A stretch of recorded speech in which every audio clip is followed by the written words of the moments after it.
नमस्कार, ये आकाशवाणी है। अभी आप मनोज कुमार शर्मा से समाचार सुनेंगे।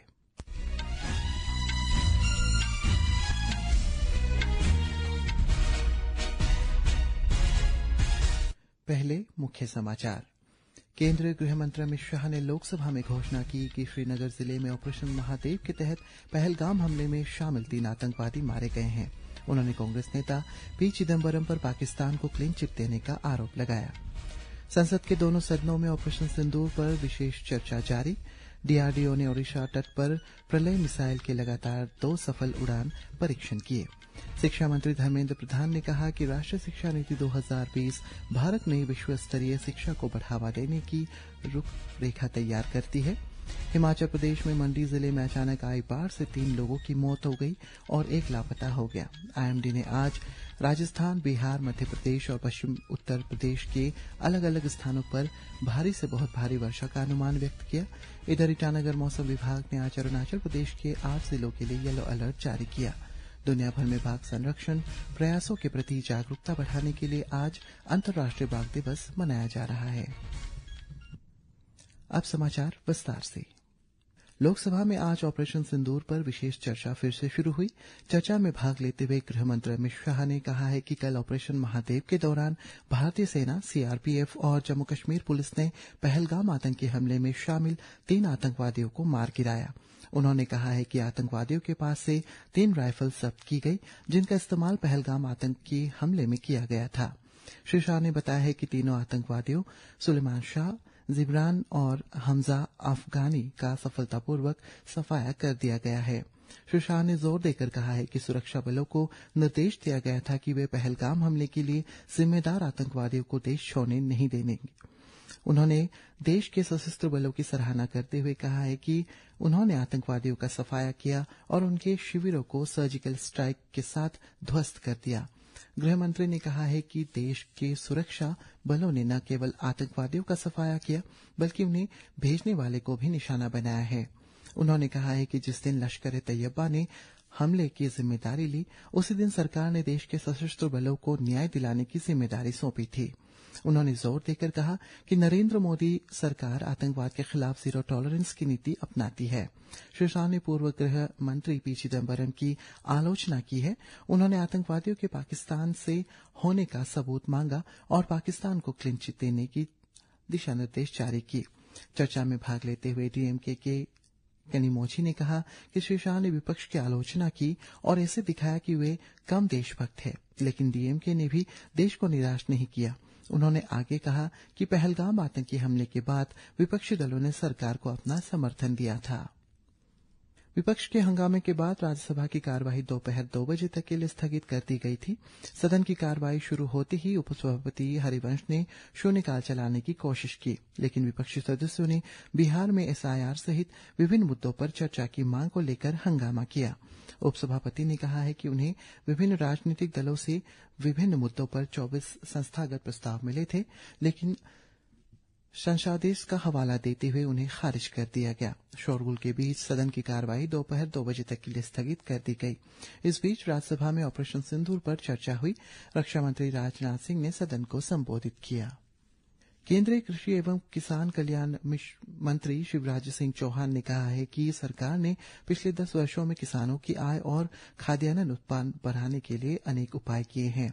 आज लोकसभा में प्रश्नकाल के दौरान पूरक प्रश्नों के उत्तर में श्री चौहान ने कहा कि खाद्यान्न उत्पादन 2013-14 के 246 मिलियन टन से बढ़कर आज 353 मिलियन टन हो गए हैं। उन्होंने कहा है कि दालों का उत्पादन भी 2013-14 से 16 मिलियन टन से बढ़कर 25 मिलियन टन से अधिक हो गया है। संसद के दोनों सदनों ने आज शतरंज खिलाड़ी दिव्या देशमुख की फिडे महिला शतरंज विश्व कप 2025 जीतने पर सराहना की। राज्यसभा में उपसभापति हरिवंश ने कहा कि दिव्या देशमुख ने टूर्नामेंट जीतकर देश को गौरवान्वित किया है। उन्होंने कहा है कि दिव्या ने कम उम्र में ही अद्भुत कौशल और दृढ़ता का परिचय दिया और उनकी यात्रा युवा पीढ़ी के लिए प्रेरणादायक है। लोकसभा के अध्यक्ष ओम बिरला ने दिव्या देशमुख की प्रशंसा करते हुए कहा कि पूरा देश उनकी जीत से उत्साहित है। उन्हें इस जीत पर भी प्रसन्नता व्यक्त की कि फिडे महिला शतरंज विश्व कप की दोनों फाइनलिस्ट भारतीय महिलाएं थीं। शिक्षा मंत्री धर्मेंद्र प्रधान ने कहा है कि राष्ट्रीय शिक्षा नीति एनईपी 2020 विश्व स्तर की शिक्षा को सार्वभौमिक रूप से बढ़ावा देने के लिए तैयार किए गए दिशा निर्देश ढांचे के रूप में कार्य करती है और ये विकसित भारत 2047 के दृष्टिकोण को प्राप्त करने की दिशा में सबसे महत्वपूर्ण मार्ग बन गई है। आज नई दिल्ली में अखिल भारतीय शिक्षा समागम 2025 के उद्घाटन सत्र में बोलते हुए उन्होंने इस बात पर प्रकाश डाला कि राष्ट्रीय शिक्षा नीति एनईपी 2020 भारतीय शिक्षा प्रणाली में एक परिवर्तनकारी पुनर्जागरण का प्रतिनिधित्व करती है। प्रधानमंत्री नरेंद्र मोदी आज झारखंड के देवघर में हुए एक सड़क हादसे में जान गंवाने वाले श्रद्धालुओं के परिवारों के प्रति संवेदना व्यक्त की। प्रधानमंत्री ने सोशल मीडिया पोस्ट में इस हादसे को दुखद बताया। श्री मोदी ने सभी घायलों के शीघ्र स्वस्थ होने की भी कामना की। झारखंड ने आज सुबह देवघर हंसराही मार्ग पर मोहनपुर प्रखंड में जमुनिका चौक के पास एक बस और ट्रक के आमने सामने से टकराव के कारण देवघर में जा रहे 4 कावड़ियों के मौके पर ही मौत हो गई। 20 से ज्यादा यात्री गंभीर रूप से घायल हैं। रक्षा अनुसंधान एवं विकास संगठन डीआरडीओ ने 28 और 29 जुलाई को ओडिशा तट के डॉक्टर एपीजे अब्दुल कलाम द्वीप से प्रलय मिसाइल की लगातार 2 सफल उड़ान परीक्षण किए। इन परीक्षणों में मिसाइल की अधिकतम और न्यूनतम मारक क्षमता को सटीकता से प्रमाणित किया गया। डीआरडीओ द्वारा विकसित प्रलय एक स्वदेशी ठोस प्रणोदक अर्ध बैलिस्टिक मिसाइल है जो उच्च परिशुद्धता सुनिश्चित करने के लिए अत्याधुनिक मार्गदर्शन और नेविगेशन का उपयोग करती है। इस मिसाइल में विभिन्न लक्ष्यों पर कई प्रकार के आयुध के ले जाने की सक्षम है। रक्षा मंत्री राजनाथ सिंह ने सफल उड़ान परीक्षणों के लिए डीआरडीओ, सशस्त्र बलों और उद्योग जगत को बधाई दी है। NASA ISRO synthetic aperture radar Nisar के कल प्रक्षेपण की 27 घंटे और 30 मिनट की उल्टी गिनती आज दोपहर 2:10 पर भारतीय समय अनुसार शुरू हो गया है। निसार भारतीय अंतरिक्ष अनुसंधान संगठन, इसरो और अमेरिका राष्ट्रीय विमानिकी एवं अंतरिक्ष प्रशासन नासा का पहला संयुक्त उपग्रह मिशन है।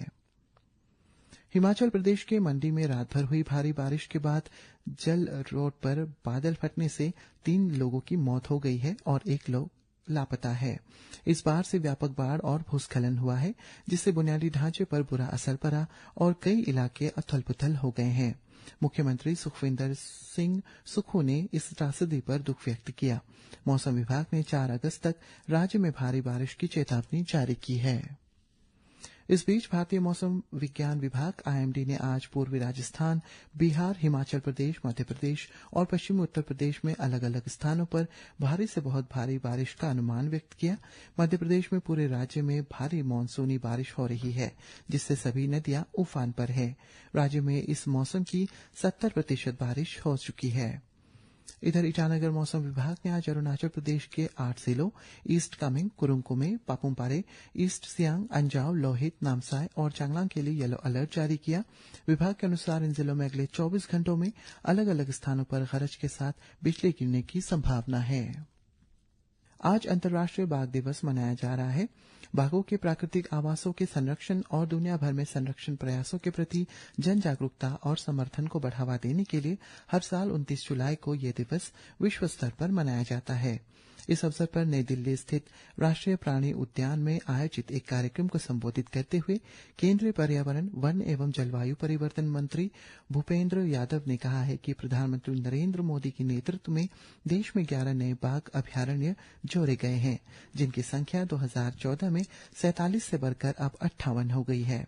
उन्होंने आगे कहा कि भारत अंतर्राष्ट्रीय बाघ गठबंधन पर भी काम कर रहा है जिसका उद्देश्य 97 देशों की दुनिया की 7 प्रमुख बाघ प्रजातियों का संरक्षण करना है। और थाईलैंड और कंबोडिया के सैन्य कमांडरों ने आज बातचीत की। दोनों देशों द्वारा युद्ध विराम की घोषणा के बाद 5 दिनों से चल रहा संघर्ष समाप्त हो गया है। थाईलैंड के कार्यवाहक प्रधानमंत्री फुमथन वेचायार्ड फुमथंग ने कंबोडिया के प्रधानमंत्री हुन मानेट से कल मलेशिया में मुलाकात की और 5 दिनों से चल रहे संघर्ष को रोकने पर सहमत हुए। विस्थापित निवासियों को धीरे धीरे घर लौटना शुरू हो गया है। इस युद्ध में लगभग 38 लोग मारे गए और 3 लाख से अधिक लोग विस्थापित किए गए हैं। इसी के साथ ये समाचार बुलेटिन समाप्त हुआ। नमस्कार।